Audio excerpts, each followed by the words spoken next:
அறந்தமிழர்களுக்கு வணக்கம். எங்களை நேசிக்கக்கூடிய அன்பு உறவுகள் எல்லோருக்கும் மறுபடியும் ஒரு வேண்டுகோள். நீங்கள் பார்க்கக்கூடிய இந்த காணொளிகளை சப்ஸ்கிரைப் செய்யுங்கள். தமிழர்களுக்காக, தமிழ் நெஞ்சங்களுக்காக ஒளிபரப்பாகும் இந்த சேனலை உங்களின் சேனலாக ஏற்று மறவாமல் சப்ஸ்கிரைப் செய்யுங்கள். 13 ஆண்டுகளுக்கு மேலாக தமிழகத்தின் ஒப்பற்ற வீடு மற்றும் மனை சார்ந்த அனைத்து தேவைகளுக்கும் சிறந்த ஒரே நிறுவனம் நிம்மதி ப்ராப்பர்ட்டி மேனேஜ்மெண்ட். தங்களின் தேவை எங்களின் சேவை. தொடர்புக்கு 7667008999. அறந்தமிழர்களுக்கு வணக்கம். தமிழக வெற்றி கழகத்தின் தலைவரும் நம் தமிழ்நாட்டின் முதலமைச்சருமான சி. ஜோசப் விஜய் அவர்களுக்கு அறந்தமிழின் சார்பாக இனிய பிறந்தநாள் நல்வாழ்த்துக்களை தெரிவிச்சுக்கிறோம். இன்றைய நிகழ்ச்சியில் இன்றைய சட்டமன்ற நிகழ்வுகள் பற்றியும், கும்மிடிப்பூண்டியில் நடைபெற்ற ஒரு அசம்பாத சம்பவங்கள் பற்றியும், இந்த விஜய் அவர்களின் பிறந்தநாளை ஒட்டி அமைச்சர்கள் செய்யும் அட்ராசிட்டிகளை பற்றியும் இன்று அண்ணன் சுரேஷ் அவர்களுடன் விவாதிக்க இருக்கிறோம். வாங்க நிகழ்ச்சிக்கு போவோம். அண்ணா வணக்கம். வணக்கம். நானும் என்னுடைய பிறந்தநாள் வாழ்த்துக்களை தமிழக முதல்வருக்கு தெரிவிச்சுக்கிறேன். நிச்சயமான இன்னைக்கு சட்டமன்றம் கூடியிருக்கு. முதல் விவாதம் எப்படி போயிட்டு இருந்துச்சுன்னு நமக்கு தெரியும், ஏற்கனவே பேசியிருக்கிறோம். வெள்ளிக்கிழமை கவர்னருடைய உரை, இன்னையிலிருந்து விவாதங்கள் ஆரம்பிச்சது. அமைச்சர்கள் பேசுகிறாங்க, எதிர்க்கட்சி உறுப்பினர்கள் எல்லாரும் பேசினாங்க, கடைசியாக எதிர்க்கட்சி தலைவர் பேசினார். இதில் என்ன அப்படின்னு சொல்லி சொன்னால், நேற்று வெள்ளிக்கிழமை நடந்த கூட்டத்தொடரிலே அந்த எதிர்க்கட்சி தலைவர் ஒரு திருத்த தீர்மானம் கொண்டு வந்தார். அதாவது ஏற்கனவே பேசியிருந்தோம். அதில் நம்ம ஒரு சின்ன நம்ம லைவாக நடக்கிறத பார்த்துட்டு உடனடியாக பேசினோம். அதில் அந்த காவிரி நடுவர் மன்றம் இருக்குது. இப்போ அந்த மேகதாது அணை தொடர்பாக நம்ம பேசி முடிவு பண்ணிக்கிறதுக்காகவும் நடுவர் மன்றம் அமைக்கணுன்றது தான் அந்த திருத்த தீர்மானம். அதுக்கு பல்வேறு காரணங்கள் சொல்லப்பட்டது. அந்த திருத்த தீர்மானம் உச்சநீதிமன்றத்தில் அவர்களுக்கு கர்நாடக அரசு எவ்வளோ தண்ணீர் எடுத்துக்கொள்ளலாம் அப்படின்னு சொல்லியிருக்காங்களோ அந்த தண்ணீரை அவர்கள் எப்படி வேண்டுமானாலும் எடுத்துக்கொள்ளலாம், எதற்கு வேண்டுமானாலும் எடுத்து பயன்படுத்தி கொள்ளலாம் அப்படின்ற மாதிரி உச்சநீதிமன்றத்தில் அந்த ஒரு அப்சர்வேஷன் இருக்குது. அப்போ அதனால் அந்த தண்ணி தான் நாங்கள் வேகதாட்டில் எடுக்க போகிறோம், அதனால் அது நாங்கள் எக்ஸ்ட்ரா தண்ணி எடுக்க போகலன்னு சொல்லி அவங்க அது கட்டுறதுக்கான உரிமையை பெற்றுவாங்களோன்ற ஒரு பயம் இருக்கிறதுனால தான் அந்த மன்றம் அமைக்கணும்னு இவங்க கொண்டு வந்தாங்க. அதான் அதிமுக உட்பட எல்லாருமே ஆதரிச்சிட்டாங்க அன்றைக்கி. ஆனால் வெளியே போன உடனே யார்கிட்ட ஆலோசனை கேட்டாருன்னு தெரியாது. முன்னாள் முதல்வர் 16 to 21 முதல்வர் அவர் உடனடியாக இல்லை நாங்கள் எதிர்க்கிறோம், திமுக கொண்ட தீர்மானத்தை எதிர்க்கிறோம் அப்படின்னு சொல்லி வெளியே போனதுக்கப்புறம் பேசினார். அது நடுவர் மன்றம் அமைக்கக்கூடாது, அது தமிழக உரிமையை விட்டு கொடுக்குற மாதிரி ஆகிடும் அப்படின்னு சொல்லி. அதனால் அது தொடர்பாக அவர் வந்த உடனே அது பிரச்சனையை கிளப்பினார். அதுக்கு அவங்க செவிசாய்க்கலை அரசு. அதனால் உடனடியாக அவர் வெளிநடப்பு பண்ணிட்டு திரும்ப உள்ளுக்கு வந்தார். அது தொடர்பாக தளவாய் சுந்தரம் பேசுகின்ற பொழுது உச்சநீதிமன்ற முன்னாள் நீதிபதி, அந்த உத்தரவு வழங்கின நீதிபதி ஹவாய், அவர் அதில் சொல்லியிருக்க விஷயத்தை சொன்னார். தண்ணீர் வழங்குறதுலையோ இல்லை அந்த நீர் சம்பந்தமாக எந்த கட்டுமான பணி மேற்கொண்டாலும் அது கண்டெம்னில் வரும்னு இருக்குது, அதனால் அது தேவையில்லை அப்படின்றது குறித்துலாம் சொன்னார். இது குறித்து விவாதம் நடைபெற்றது. இருந்தால் கூட அரசு தன்னுடைய ஸ்டாண்ட்லேருந்து பின்வாங்கிறதுக்கு தயாராக இல்லை. திமுகவுக்கு அவங்க என்ன ஆதரவாக திமுக கொடுத்தது அப்படி டக்குன்னு ஏற்றுக்கிட்டாங்க இல்லையா, அதனால் அதுக்கு ஒரு நல்லிணக்கத்தை திமுக பேணணும்னு முடிவு பண்ணிட்டாங்களோ என்னவோ தெரியல. அதிமுகவை விட்டு கொடுத்துட்டாங்க. திமுகவுக்கு சார்பாக நிற்கிற ஒரு சூழ்நிலை இதில் ஏற்பட்டுருச்சு. இதில் இன்னொரு முக்கியமான விஷயம், சிபிஐயினுடைய சட்டமன்ற உறுப்பினர் திருத்துறைப்பூண்டி மாரிமுத்து துளி குறிப்பு இல்லாமல் தன் தொகுதியில் உள்ள அத்தனை பிரச்சனைகளை பற்றியும் பேசினார். உண்மையில் மிகச்சிறப்பாக இருந்தது. இவ்வளோதான் இன்றைக்கி நடந்த விஷயம். அப்புறம் கடைசியாக எதிர்க்கட்சி தலைவர் பேசுகின்ற பொழுது பல குறுக்கீடுகள் இருந்தது. அது தேவையற்றதுன்றது தான் நம்முடைய கருத்து. இதுதான் இது அப்படியே பாபு அவர்கள் பேசும்போதும் சில பார்க்கிங் அது ஆமாம் சொன்னார். அது இருக்குது, அது போக போக தெரியும். இவங்க குற்றம் நடைபெற்றிருக்கிறதுன்னு சொன்னால் தைரியமாட்டு இப்போ உள்ள அரசு அவர் மேலே வழக்கு தொடுத்துட வேண்டியதான். அதை செய்யாமல் குறை மட்டும் சொல்லிக் கொண்டிருப்பதில் அர்த்தம்ல. வழக்கு தொடுத்தாலும் நமக்கும் தெரியும், மக்களுக்கு குறைகள் பேசலாம். அவர்கள் அதிகாரத்தை கையில் வச்சிருக்கிறவர்கள் செய்யணும், அவ்வளோதான். இதுதான் சட்டமன்ற கூட்டத்தொடர். பெருசாக முதல் 2 நாட்கள்ன்றலாம் ஒன்றும் இல்லை. நாளைக்கு ஏன்னா முதல்வர் உடனடியாகவே பதில் இன்னைக்கு சொல்லலாம். ஆனால் அவருக்கு ஸ்பான்டேனியஸாக சொல்ல முடியாது அப்படின்றதுனால இல்லை, எழுதி வச்சுட்டு நாளைக்கு சொல்லணுன்றதுக்காக எல்லாம் ஒர்க்லாம் நடக்கும். யார் யார் என்ன பேசியிருக்காங்களோ அதுக்கு முதல்வர் என்ன பதில் சொல்ல போகிறாருன்னு எல்லாம் ப்ரிப்பேர் பண்ணி நாளைக்கு எடுத்துகிட்டு வாசிக்க போகிறாரு. வாசிக்கும் பொழுது சரியாக வாசிக்கிறாரா இல்லை மனப்பாடம் பண்ணிட்டு உறுதிமொழி ஏற்கும் பொழுது சொன்ன மாதிரி மனப்பாடமாக சொல்ல போகிறாரான்றதை நாளைக்கு வந்தால் தெரியும். நம்ம என்னன்றதை பார்த்துக்கலாம். இதான் இன்றைக்கி சட்டமன்ற கூட்டத்தொடரை பொறுத்தவரை இவ்வளவு தான். அடுத்து நம்ம முக்கியமாக பேச வேண்டிய சமாச்சாரம், நீங்கள் சொன்னீங்க இல்லையா, பெரியபாளையம் பக்கத்தில் நடந்த மிகப்பெரிய ட்ராஜடி, அமோனியா கேஸ் லீக். அந்த கடல் தொழில் உணவு பதப்படுத்தும் தொழில் நிறுவனத்தில் அமோனியா கேஸ் லீக் ஆகி நேற்று வரைக்கும் 5 பேர் இறந்துருந்தாங்க. இன்றைக்கி 2 பேர் சேர்த்து 7 பேர் இறந்துருக்கிறதா இப்போ செய்திகள் வந்திருக்குது. இதில் நம்ம முக்கியமாக பார்க்க வேண்டியது என்ன இருக்குன்னு சொன்னால், அந்த 7 பேருக்கும் அரசு அறிவித்திருக்கிற நிவாரணம். அந்த ஒரே 24 மணி நேரத்தில் அறிக்கை வேணும்னு சொல்லி சொன்னார், வச்சார், எல்லாம் சரிதான். 2 லட்ச ரூபா அறிவிச்சிருக்கிறாங்க. ஏன் ஒரே ஒரு விஷயம், இன்றைக்கி வந்து இந்த மாதிரி வெளிமாநில தொழிலாளர்கள் வந்து வேலை செய்ய வராங்க. அதில் பாதிக்கப்பட்ட அவ்வளவு பேருமே வெளிமாநில தொழிலாளர்களாம். அவங்க எல்லாருமே நம்ம ஒரிசாவை சார்ந்தவர்கள் தான். அதனால் 2 லட்ச ரூபா இவங்க அறிவிச்சிருக்கிறாங்க. நீங்கள் வெளிமாநில தொழிலாளர்கள் தமிழ்நாட்டுக்குள்ளே வேலை செய்ய வரும்பொழுது அவர்களுக்கு உள்நுழைவு அனுமதி வேணும், யார் யார் வர்றாங்கன்ற கணக்கு வழக்குகள் சரியாக இருக்க வேண்டும், எல்லாரையும் உள்ளுக்கு சும்மா அனுமதிச்சிடக்கூடாது அப்படின்னு குரல் கொடுக்கின்ற அண்ணன் சீமான். ஏன்னா இது வந்து தமிழர்களுடைய நலன் பாதிக்கப்படக்கூடாதுன்றக்காக அவர் அந்த குரலை கொடுக்குறார்.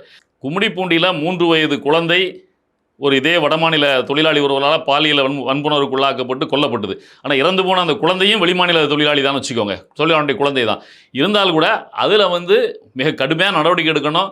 அந்த யார் குற்றம் உழைத்தானோ அவனுக்கு மரண தண்டனை வழங்கணும். ஏன் உடனடியாக அவர் வழக்கமாக பேசுவார்ல, அந்த பணத்தை அடக்கம் செய்வதற்கு முன்னதாக அவன் அடக்கம் செய்யுங்கிற அளவுக்கு கோபமாக பேசின சீமான் இந்த விஷயத்தை பொறுத்தளவில் என்ன பேசியிருக்காங்கன்னு சொல்லி சொன்னால், தொழிலாளர்கள் இறந்து போயிருக்கிறாங்க, அவங்களுக்கு 2 லட்ச ரூபா கொடுத்துருக்கிறது போதுமானது அல்ல, 10 லட்ச ரூபா கொடுக்கணும் அப்படின்னு சொல்லி பேசியிருக்காங்க. இதில் அரசு 2 லட்ச ரூபா கொடுத்ததையும் இவங்க எதிர்க்கட்சிகள் அண்ணன் சீமான் உட்பட 10 லட்ச ரூபா கொடுக்கணும்னு பேசுனேன்னு ஒப்பிட்டு பார்க்க வேண்டிய தேவை இருக்குது.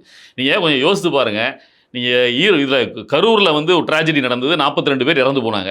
42 பேர் இறந்த உடனே இதே முதல்வர் அன்னைக்கு வந்து அந்த கட்சியினுடைய தலைவராக இருந்தார். அவருடைய கூட்டத்துக்கு வந்தவங்க தான், அவங்களா தன்னார்வமாக வந்து தான் அந்த கூட்டத்தில் நெரிசலில் இறந்து போனாங்க.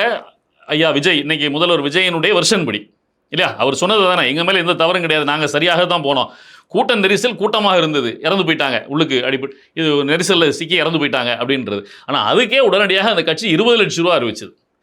தமிழக அரசு அந்த பண்ணைக்கு 10 லட்ச ரூபா ஆரம்பிச்சது. அதுக்காக திமுக அன்னைக்கு சட்டமன்றத்தில் கூட திமுகவுடைய எதிர்க்கட்சி தலைவர் இவர் உதயநிதி ஸ்டாலின் 10 லட்ச ரூபா கொடுக்கணும்னு கேட்டால் கூட இதே ஸ்டாலின், உதயநிதி ஸ்டாலின் துணை முதல்வராக இருந்து ஸ்டாலின் முதல்வராக இருக்கின்ற பொழுது விவசாய தொழிலாளர்கள் வந்து இடி தாக்கி இறந்து போனாங்க. இறந்து போகும்போது அவங்களுக்கு இதே 2 லட்ச ரூபா தான் அறிவிச்சார். ஆனால் அதே ஸ்டாலின் அவர்கள் கள்ளசாராயம் குடித்து இறந்து போன கள்ளக்குறிச்சி ஆட்களுக்கு வந்து 10 லட்சம் அறிவிச்சார். அப்போ இதெல்லாம் நம்ம ஒப்பிட்டு பார்க்க வேண்டிய தேவை இருக்குது. நீங்கள் கள்ளக்குறிச்சியில் 10 லட்ச ரூபா அறிவிக்கிறாரு, இறந்து போனவங்க எல்லாம் கள்ளச்சாராயம் குடித்தவர்கள். நம்ம கள்ளச்சாராயம் எங்கே கிடைக்கிறதுன்னு தெரிஞ்சு தேடி போய் குடித்ததும் தவறு தான், கள்ளச்சாராயம் குடித்ததுன்றது. அவர்களுக்கு 10 லட்ச ரூபா அன்னைக்கு திமுக அரசு அறிவித்தது.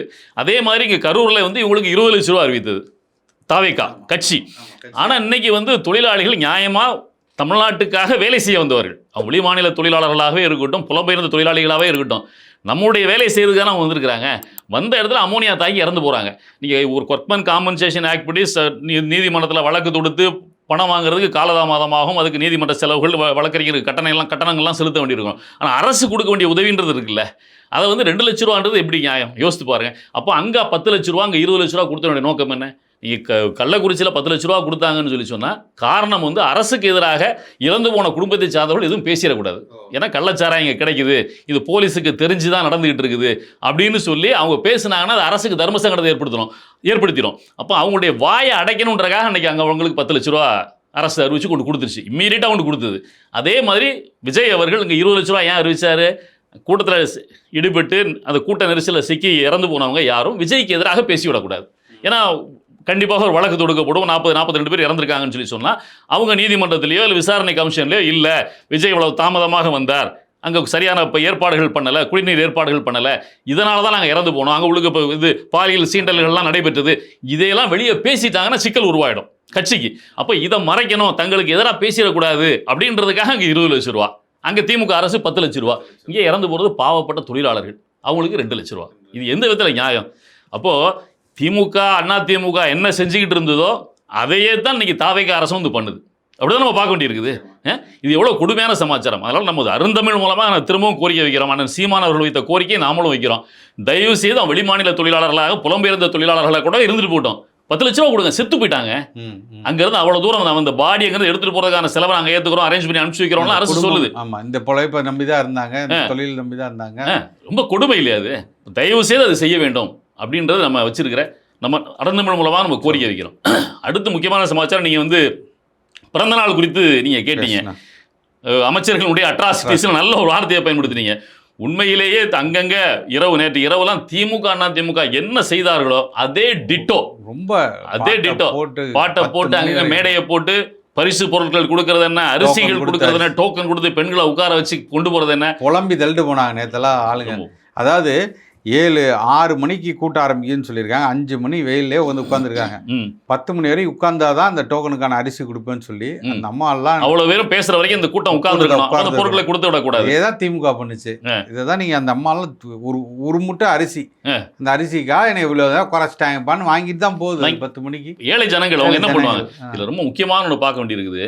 இதுக்கு இடையில வனத்துறை அமைச்சர் நம்ம பக்கத்தில் காஞ்சிபுரத்தை சார்ந்த ரஞ்சித் குமார் ஒரு அறிவிப்பு வெளியிட்டு இருக்கிறார். அதை நீங்க பார்த்தீங்கன்னா தெரியும். நம்ம இது உங்களுக்கு வலைதளங்களில் வந்திருக்குது. அதை நம்ம ஒளிபரப்பு செய்யணும். அதையும் இதோட சேர்த்துன்றதை நான் வேண்டுகோளாகவே வைக்கிறேன். என்னன்னு சொல்லி சொன்னா, அவர் வனத்துறை அமைச்சராக இருக்கார். தமிழ்நாட்டில் எங்க வண்டலூர்ல வனத்துறைக்கு சொந்தமான உயிரியல் பூங்கா இருக்குது. அதே மாதிரி சேலத்தில் ஒரு உயிரியல் பூங்கா இருக்குது. அதனுடைய பெயர் வந்து சேலத்தில் குறும்பட்டி உயிரியல் பூங்கா. அது மாதிரி வேலூரில் அமிர்தி உயிரியல் பூங்கா. இந்த 3 உயிரியல் பூங்காக்களிலும் ஞாயிற்றுக்கிழமை நேற்று இன்றைக்கு பிறந்த நாளை முன்னிட்டு இன்று இந்த 2 நாட்களும் வருகின்ற பொதுமக்கள் எல்லோரும் இலவசமாக அனுமதிக்கப்படுவார்கள் அப்படின்னு சொல்லிட்டு பின்னாடி அவர் என்ன சொன்னார்னா, இது அரசு பணத்தில் நாங்கள் செலவு பண்ணல, அரசு தொகையை வந்து பணத்தை வந்து வரி பணத்தை எங்களுடைய தலைவருடைய பிறந்த நாளுக்கு நாங்கள் செலவு பண்ண மாட்டோம், என்னுடைய சொந்த நிதியிலிருந்து கொடுக்குறேன் அப்படின்னு சொல்லிட்டு வண்டலூரை பொறுத்தவரை ஆன்லைனில் டிக்கெட் புக் பண்ணலாம். அந்த 2 நாட்களுக்கும் சேர்த்து ஆன்லைனில் கிட்டத்தட்ட 40,000 பேர் புக் பண்ணியிருக்காங்க.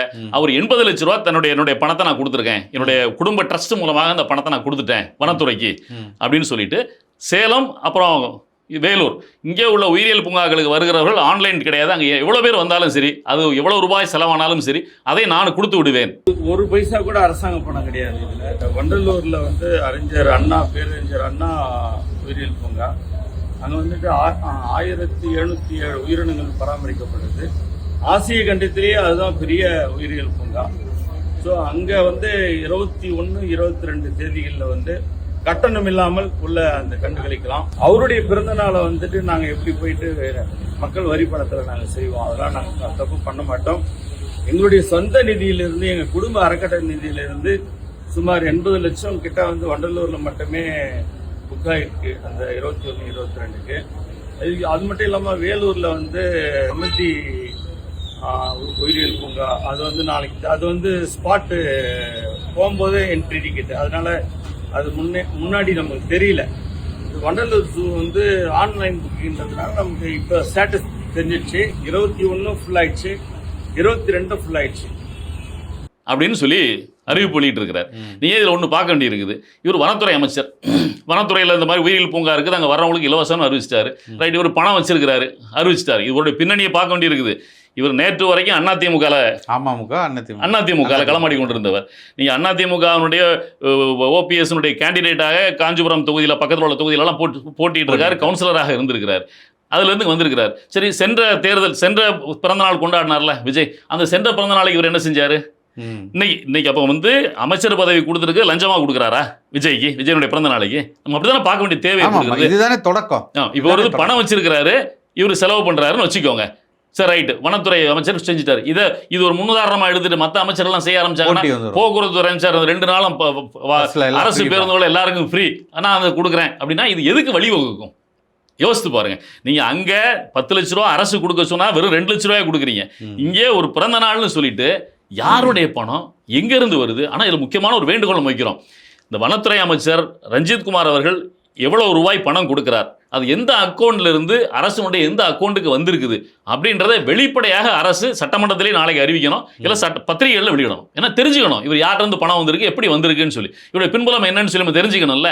இப்படி செலவு பண்ணலாமா? இப்படி செலவு பண்ணவர் எந்த ஆதாயத்தை வச்சு செலவு பண்ணுவார்? இவருடைய நோக்கம் இல்லாமல் இருக்குமா? நீங்க இன்னொன்று பாருங்க, இன்னைக்கு பத்திரிகைகள் எல்லாம் எல்லா அமைச்சர்கள் பேர்லையும் விளம்பரங்கள் வந்திருக்குது. அரசு பள்ளியிலேயே வந்து குழந்தைகளை வச்சு சினிமா பாட சொல்றது, வெயில்ல அவர் பெரிய அட்ராசிட்டிஸ் இதுவரை நடந்துகிட்டு இருக்குது. நீங்க எல்லா பத்திரிகையிலையும் எல்லா அமைச்சர்கள் பேர்லையும் மிகப்பெரிய பெரிய விளம்பரங்கள் வந்திருக்கு. இந்த விளம்பரங்கள் எல்லாம் யாரு கொடுத்திருக்கான்னு சொல்லி பார்த்தா அந்த அமைச்சர்கள் கொடுக்கல. இப்போ உணவுத்துறை அமைச்சர் மயிலாப்பூர் வெங்கட்ராமன் இருக்காரு, அவருடைய படத்தை போட்டு விஜயனுடைய படத்தை போட்டு அதனுடைய விளம்பரம் கொடுத்திருக்கிறது யாருன்னு பார்த்தா அரிசி அறவை உரிமையாளர்கள் சங்கம் அப்படின்னு போட்டு கொடுத்திருக்காங்க. அப்ப இவர் கையில வச்சிருக்கிறது என்ன? உணவுத்துறை. அப்போ உணவுத்துறை நீங்க வந்து நெல்மணிகள் எல்லாம் மொத்தமா சேமிச்சு வைக்கிறீங்க, உங்களுக்கு கீழே தான் இது வணிக பொருள் கிடங்குகள்லாம் வருது. அப்போ நீங்க அந்த அரிசி அறவையாளர்களுக்கு நீங்க வந்து வேலை கொடுக்குறீங்க, காசு கொடுக்குறீங்க. அப்படிப்பா அப்போ வந்து அவன் என்ன கொட்டேஷன் கொடுப்பான்? ஒரு டன் நெல்லை அரைச்சு கொடுக்குறோம்னா உங்கள்கிட்ட லாபத்தோட தானே எதிர்பார்ப்பான், அந்த செலவையும் சேர்த்து அதில் எடுக்கணும் தானே நினைப்பான். அப்போ இதுதான் ஊழலுடைய ஊற்றுக்கண். அப்போ இங்கேருந்து பார்க்க வேண்டிய தேவை இருக்குது. இப்படி ஒவ்வொரு அமைச்சர்களும் விளம்பரம் கொடுத்துருக்காங்க. அந்த அமைச்சர்களுக்காக விளம்பரம் கொடுத்தது எல்லாம் யாருன்னு பார்த்தா இந்த மாதிரி முதலாளிகள் தான் கொடுத்துருக்காங்க.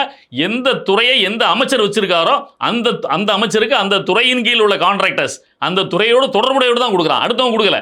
அப்போ இதெல்லாம் கணக்கு பண்ணி நம்ம பார்க்க வேண்டியிருக்குது. அப்போ இது எங்கே போய் நிற்கும் அப்படின்றது நமக்கு தெரியல. அப்போ இதுதான் ஊழலினுடைய விட்டு. நீங்கள் வந்து திமுக அண்ணா திமுக தீய சக்தி, நான் தூய சக்தின்னு சொல்லி வந்தீங்க. இப்போ இது எங்கே தூய சக்தி இருக்குது? திமுக இருக்கும் பொழுதும் திமுக தலைவருடைய பிறந்தநாள் நடக்குன்னா இந்த மாதிரி விளம்பரங்கள் கொடுத்தாங்க. இதே அரிசி அறவையாளர்கள் சங்கத்தின் சார்பாக கொடுத்துருப்பாங்க. அப்போ உள்ள உணவுத்துறை அமைச்சர் படத்தை போட்டு ஸ்டாலின் படத்தை போட்டு கொடுத்துருப்பாங்க. இன்னைக்கு இதே அமைச்சர் படத்தை போட்டு உங்கள் படத்தை போட்டு உங்களுக்கு இவ்வளோ பிறந்தநாள் வாழ்த்து கொடுக்குறாங்க. இது எங்கே போய் நிற்க போகுது? இல்லை, 2 வித்தியாசம்தான். அந்த ஏரியா மாவட்ட செயலாளர் இந்த மாதிரி அறவை மில் ஆளுகிட்டேருந்து வசூலை போட்டு அவர் போட்டிருப்பாரு. இந்த தடவை கொஞ்சம் வித்தியாசமாக மாவட்ட செயலாளர் பேர் போடாமல் அமைச்சர் பேர் போட்டு அவங்களே போடுறாங்க. அப்போ இதில் இந்த வேறுபாடும் இல்லை. திமுக அண்ணா திமுக என்ன செய்ததோ அதையே தான் இவர்களும் செய்து கொண்டிருக்கிறார்கள். 40 நாள் தான் ஆச்சு. கொஞ்சம் கொஞ்சமாக அந்த ஃபார்முக்கு வந்துகிட்டு இருக்காங்க. இது எங்கே போய் நிற்கும்னு தெரியல. அதனால் தயவு செய்து மக்கள் இதை கவனித்து கொண்டிருக்கிறார்கள் அப்படின்றத விஜய் அவர்கள் புரிந்து கொள்ள வேண்டும். இன்னைக்கு அவர் பிறந்த நாள்ன்றனால இதோட நிறுத்திப்போம். நாளைக்கு மற்றதை பற்றி பேசுவோம். அவரை வச்சு செய்யறதுக்கு நிறைய விஷயங்கள் இருக்குது. ஓகே, நன்றி. நன்றி, வணக்கம். நன்றி.